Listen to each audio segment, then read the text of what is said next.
ایک کتاب ہے، وہ کتاب اربوں کی تعداد میں چھپ چکی ہے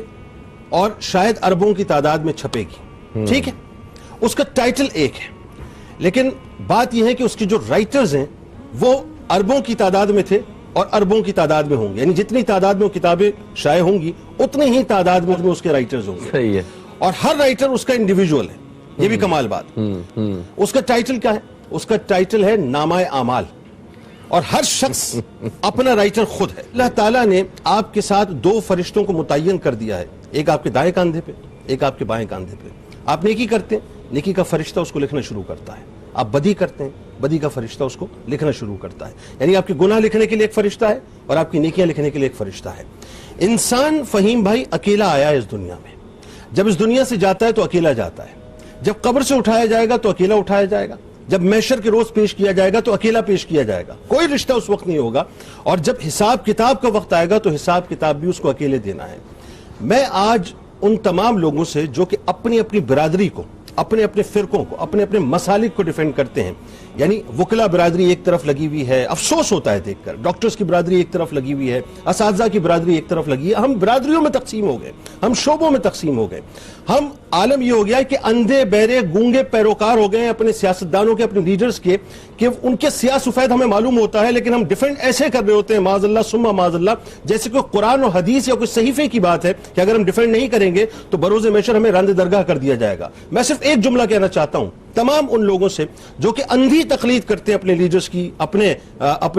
یہ کہہ لیجئے کہ جو سیاستدان ہیں ان کی، یا اپنی برادری کے لوگوں کی، کہ کل بروز محشر اس کتاب کو زندگی ختم ہونے کے ساتھ ہی اللہ تعالیٰ بند کر دیتا ہے۔ کل بروز محشر جب اس نامہ اعمال کو کھولا جائے گا تو اللہ تبارک و تعالیٰ فرمائے گا کہ اب پڑھ کر سنا اپنے نامہ اعمال کو کہ تجھ سے بہتر حساب دینے والا کوئی نہیں ہے۔ اس وقت آپ خود اپنے ہاتھوں سے پڑھ رہے ہوں گے اپنے نامہ اعمال کو کہ میں دنیا میں رہ کر اپنے جو مخالفین تھے ان کو گالیاں دیا کرتا تھا، ان کی کریکٹر اسیسینیشن کیا کرتا تھا، ان کی غیبتیں کیا کرتا تھا، ان کے اوپر وہ تمام تہمتیں اور بہتان لگایا کرتا تھا جو ان میں نہیں تھیں، اور عالم یہ ہوگا کہ میں کرپشن بھی کیا کرتا تھا، میں رشوتیں بھی لیا کرتا تھا، میں اپنے ان لیڈرز کو ڈیفینڈ کیا کرتا تھا جن کے سیاکاریاں میرے سامنے تھیں، مجھے معلوم تھا کہ یہ کرپٹ ہیں، یہ کرپٹ ہیں، یہ کرپٹ ہیں، لیکن اس کے باوجود میں ان کو پارسا بنا کر پیش کیا کرتا تھا۔ میں صرف اتنا کہنا چاہتا ہوں کہ کل بروز محشر جب آپ اللہ کے حضور حاضر ہوں گے اور جس وقت آپ کا نامہ اعمال آپ کے ہاتھ میں دیا جائے گا اور آپ پڑھ کے سنا رہے ہوں گے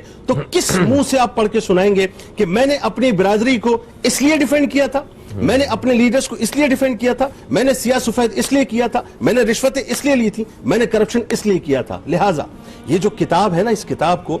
آپ کے اوپر ہے صاحب، جتنا چاہیں بھر دیں اور جس انداز سے چاہیں بھر دیں، چاہے تو نیک اعمال سے بھر دیں، چاہے تو بد اعمالیوں سے بھر دیں، فیصلہ آپ نے کرنا ہے۔ دنیا مختصر ہے لیکن جس وقت اس کتاب کو اللہ تعالیٰ بند کروا دے گا، یعنی آپ کی زندگی ختم ہوگی، اس کے بعد اس میں آپ مزید کوئی ایڈیشن نہیں کر سکیں گے اور کوئی سبسٹریکشن نہیں کر سکیں گے۔ اس وقت کوئی سوشل میڈیا نہیں ہوگا، کوئی ٹویٹر نہیں ہوگا، کوئی فیس بک نہیں ہوگا، اپنی مرضی کا آپ گینگ بٹھا کر ٹرینڈ اپنے مطابق نہیں چلا سکیں گے۔ اس وقت تو ایک ہی بات ہوگی کہ جو کیا تھا دنیا کے اندر وہی پڑھ کے سنانا ہے، اس کے علاوہ دوسری تیسری۔ دیکھیے آپ نے کہا کہ ہر کوئی رائٹر ہے اپنی بک کا، بالکل ٹھیک ہے، سب کو پتا ہے کہ بھی آپ اس میں صحیح سے لکھیں گے تو آپ کے لیے جو ہے نا یہ اعزاز میں یہ سارا کچھ ہے، ایسا ہی آپ اسے برا لکھیں گے تو وہ آپ کی درگت بنے گی، ایسا ہی سب کچھ واضح ہے۔ سوسائٹی میں بھی ہم لوگ اس کا، دنیا میں بھی پھل اس کا کھا رہے ہیں، اچھے برے کا جو بھی کر رہے ہیں ہم لوگ، اس کے باوجود پورے کی پورا معاشرہ جو ہے یہ بہتری کی طرف کیوں نہیں ہے؟ اپنا بات وہی ہے نا کہ دنیا آپ پر غالب آ چکی ہے، دنیا آپ کے اندر اتر چکی ہے۔ حضرت علی رضی اللہ تعالیٰ عنہ کا کیا فرمان ہے کہ دنیا میں اس طرح رہو جیسے کشتی سمندر پہ رہتی ہے، پانی پہ رہتی ہے۔ اب تو ہو گیا، اب وے آؤٹ کیا ہے؟ وے آؤٹ یہی ہے کہ آپ کو پلٹ کے اسی طرف جانا پڑے گا۔ اگر آپ نہیں جائیں گے تو پھر آپ تیار رہیں کہ بروز محشر یہ کتاب جب کھولے گی اس کے بعد سوائے شرمندگی کے اور کچھ بھی نہیں ہوگا۔